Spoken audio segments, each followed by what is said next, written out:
I know it's been a while since we did a video. I wanted to bring you guys some announcements, kind of come up to speed. I do think this is a great way to get out some information. But real quick, first I wanted to announce that we have two new firefighters that will be starting September the 16th. That's Randy Hollis and Kyle Patterson. The reason for the delay on those guys is we wanted to make sure all the perf stuff was worked out and finalized date-wise, enrollment-wise before they started. Kind of takes me right into the next topic. I wanted to thank President Caskey and Tom Hannafy, State President, for working on the NPERS or perf fixes for the last 12 guys. The last 12 guys actually had a separation between their hire date and their enrollment date, and I'm 90% sure that we're going to be able to get that stuff fixed. That's in the process now, so that looks great. The medical exams, physical exams are finishing up as soon as they are. I believe they're almost all done. We're going to start our annual essential functions evaluation, which is going to be the same as it has been the last couple years. So we're going to get those started. Your battalion chiefs will be getting with you and getting that scheduled. Shouldn't be a problem for anybody. It shouldn't take but a day to maybe do the whole battalion. So I wanted to real quickly just kind of, I had some questions from different people, and they thought that maybe we should define exactly kind of what our direction is as the administration. And I wanted to kind of, it may sound very basic, but I wanted to just kind of lay that out of what we have been doing and then what we're going to continue down the same path doing. But real quickly, the administration goal has been to try to increase the quality of service that we provide to the public. And we do that through trying to improve our fireground operations. And we improve those through training, strategy, and tactics, but also improving our communications, using a consistent communications, a more thorough communications in regards to staging, putting units in staging, to giving better size ups and some of that stuff that Blue Card focuses on. But that, I think, is an important part of that, is the communications improvements. And of course, a lot of that's to do with the training. So training has been a focus, along with getting improving the fireground safety and operations. Also, we have focused in the last year or so, I guess, on our specialty team development. Those are really coming into shape in the way of confined space, hazmat, water rescue, and soon trench rescue. So those are coming together.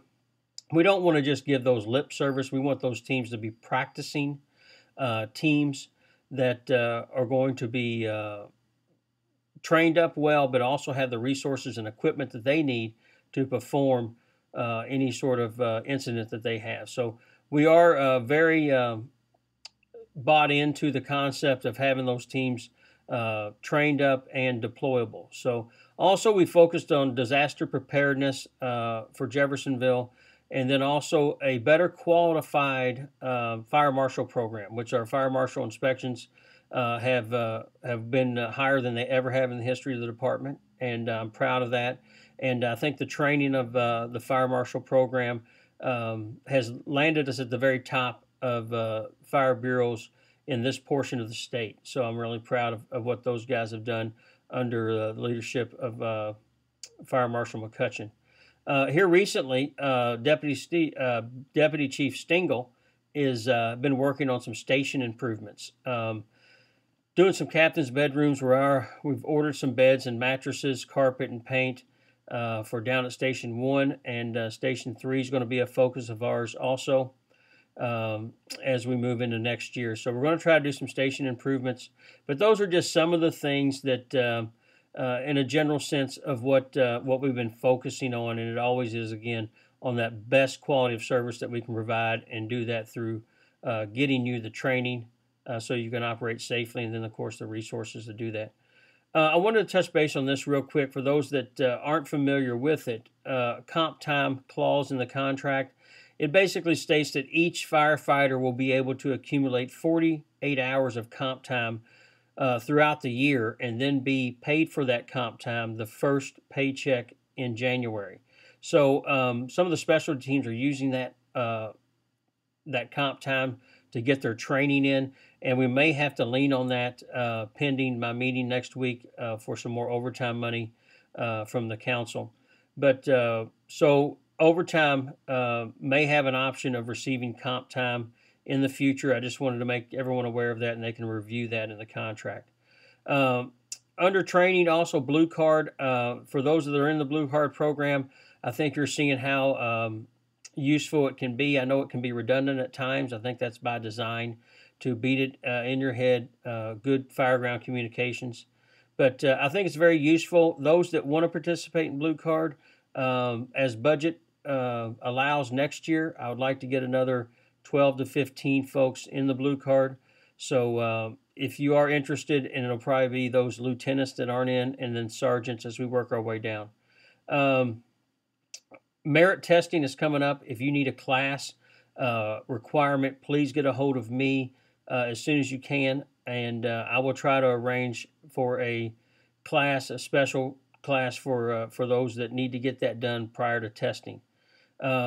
On another thing, I wanted to talk about the roles of the administration. I've been asked this as far as, and maybe I apologize for any confusion that has taken place in regards to this, but the Deputy Chief of Operations is Marty Stingle, and Operations Deputy Chief would handle the daily functions, the responding of incidents, the running orders.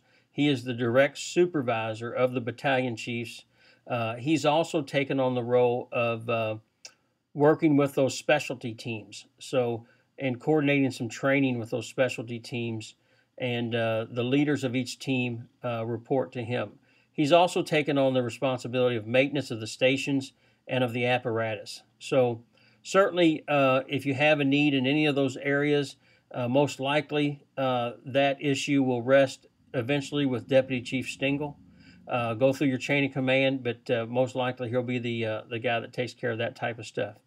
Deputy Chief DARC is the Chief of Administration. He does HR matters, be example, payroll, MPERS, PERF, new hire orientations. He's actually got a couple grants and will be the grant administrator on those.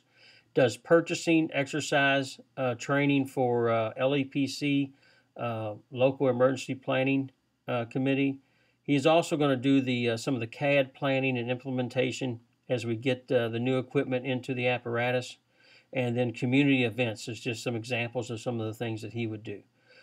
In regards to training, we all three are very involved in the training, so we handle that collectively. Again, Deputy Chief Stingle will do a specialty training. I've done some scheduling with schools, incident management team training, Blue Card, Target Solutions, and Bruce is currently organizing an exercise with the LEPC that happens next week or 2 weeks from now. So we all address the training, so that could really go to any of the three of us. So feel free to talk to any of us about that. I did want to comment on a couple more things that have been some hot topics in the department, and I wanted to give my best opinion on these so everybody can see exactly where I stand on it. And that is the Fire Marshal program. The Fire Marshal program that we implemented was something that we had been thinking about prior to us even coming into the office, of having a Fire Marshal representative, a qualified person attached to each of the battalions on a 24-hour shift. I think the program has worked very well. I'm very pleased with the production in the way of the fire inspections, the investigations that are going on, the fire prevention portion of it.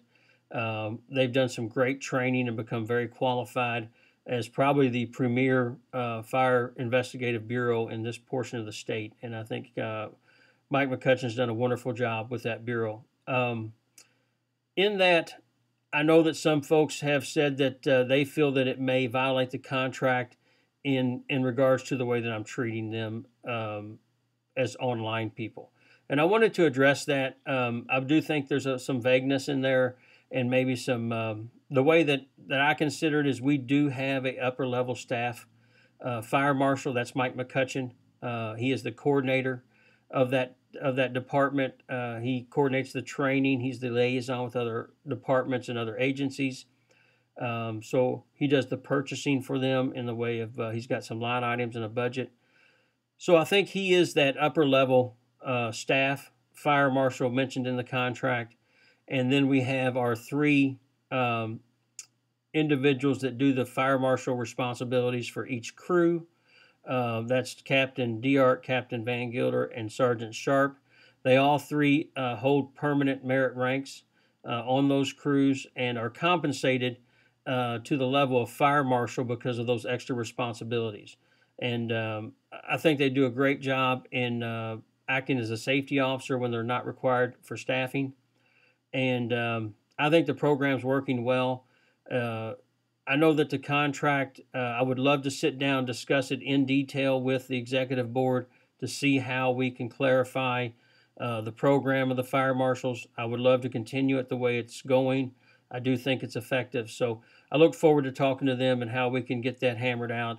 I really hope it doesn't get to the point where it goes to court. I think it'll be costly for the parties. And I hate to see that we might be fighting amongst ourselves inside the department and even amongst union members about something I think we can work out ourselves, especially right on the cusp of getting ready to revisit the contract in regards to the portion of wages and compensation, which is right around the corner. I'd like to see us united on that front and together as we go forward with the further negotiations.